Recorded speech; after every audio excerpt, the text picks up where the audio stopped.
Hello, Refuge students. Our question for this week is, who is God? And this is, again, a very important question because how we view God radically determines how we view the world, how we view other people, how we view the Bible, and how we view Christianity itself. This is a really big question, who is God? But what we need to remember is that it's not a simple question. It's not a simple question. We're not going to get a simple, easy answer. Why? Because God is not simple. God is very complex, and we see that in the Bible. And so how do we answer this question, who is God? Well, really, the only way we can answer it is through this book, through the Bible. And we can kind of sort of answer it in two ways. We can see one, we can see God actually acting, God being God in this book. So through stories, through people, through events, through things going on in this book, God acts, God does things, and we can see who God is by how he acts. But we can also see who God is by him actually telling us who he is, by him actually telling us the nature of himself, by God actually describing who he is to us. And so this week we're going to be looking at the first time that this actually happens in the Bible. We're going to be looking at Exodus 34.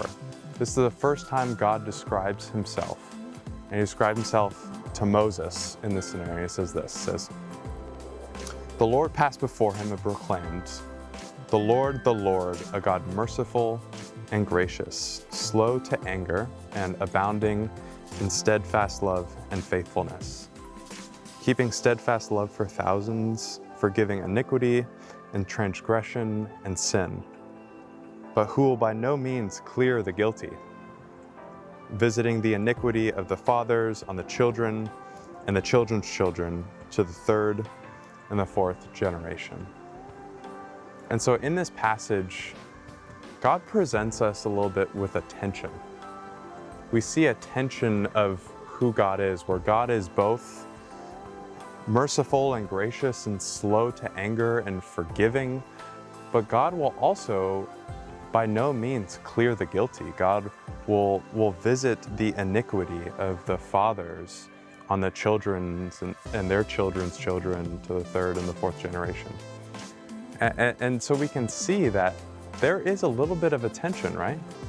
God will forgive, but also if people are just doing evil, if there are people that are not willing to follow God, if there are people that are deliberately and constantly not following God and pushing away from God, after time and time again of God giving chances to people, God is not going to allow evil to continue.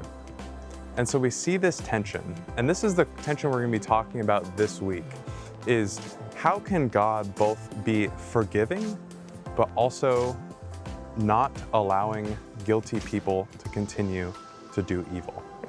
And so this is really what we see, and what we find is that the core is that when we ask for forgiveness, when we go to God and ask for forgiveness, because ultimately we are the guilty people, right?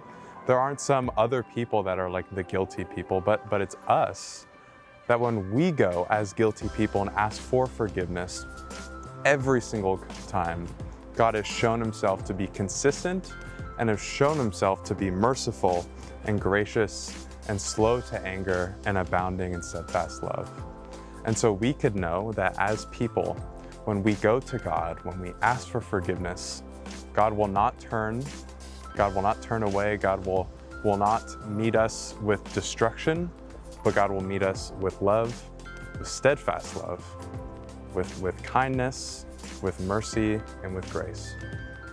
And so this week, let's live in that. Let's live in the reality that when we go to God, God meets us with these things. God meets us with mercy and with grace. And so this week we're going to be talking about that. And so thank you for watching this video. I pray it does you well, and we'll see you this week.